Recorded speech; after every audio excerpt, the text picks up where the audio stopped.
Well. Look who decides to show up. Hello there, Alexis. How's it going? There you go. This is my screen. We're gonna play Fall Guys because I'm not a sim. But because I don't know where Macaron is, I hope she's okay. I assume she just fell asleep and she forgot, or she didn't woke up to her alarms for the podcast. But it's okay. It's okay. Don't worry about it. I have to turn on my fan because it's really hot. How have you been, Alexis? How have you been? Sir, you sent me a DM of you simply. Okay, Alexis, okay. No need to expose people here. Okay. Okay, let me turn down the BGM because there's music in the game. No, don't expose me. Oh, I'm glad you've been good. I've been good as well. Except yesterday, I had a terrible day yesterday. I wanted to kill people. But today, we are happy. Today, I'm a happy corn. So don't worry about it, chat. I'm happy now. I'm really happy now.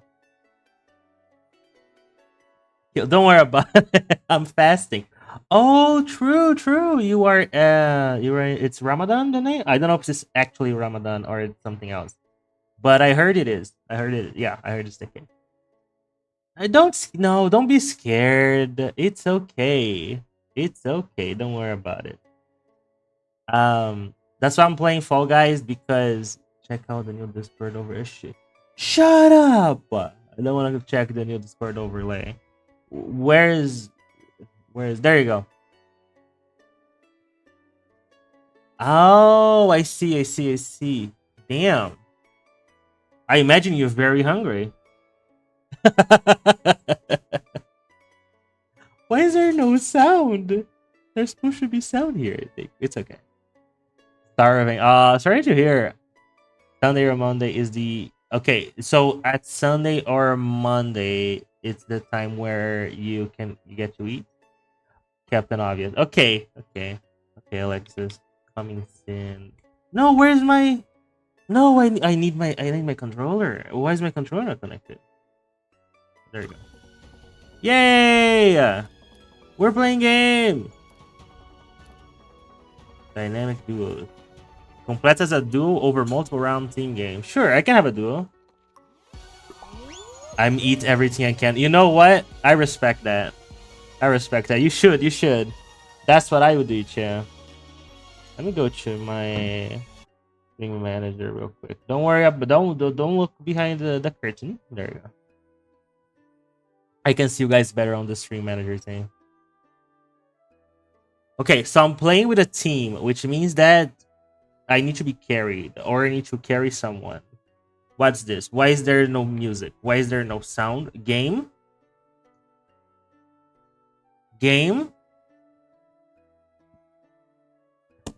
It's not chat. My controller is not working. My controller is not. It is working. Where's the sound? Where's the sound? There you go. What should I do? What's the game? Oh, penguins! Leave me! Blue, you're on my team, you idiot. You actual monster. Bitch. Fine. Mine. Why are we fighting with the same team? You little bitch. Oops, don't oops me, you motherfucker. Sorry. Why are you fight? Oh my god, if the yellow gets the fucking penguin, I'm gonna kill the fucking use. Okay, just hold that fucking penguin. Just hold the fucking penguin. Jesus Christ! Stop! What's that? You are now online. Okay, stop. What? Let me play? Okay. I'm not raging. I fucking hate this game, man. I fucking hate this game. Give me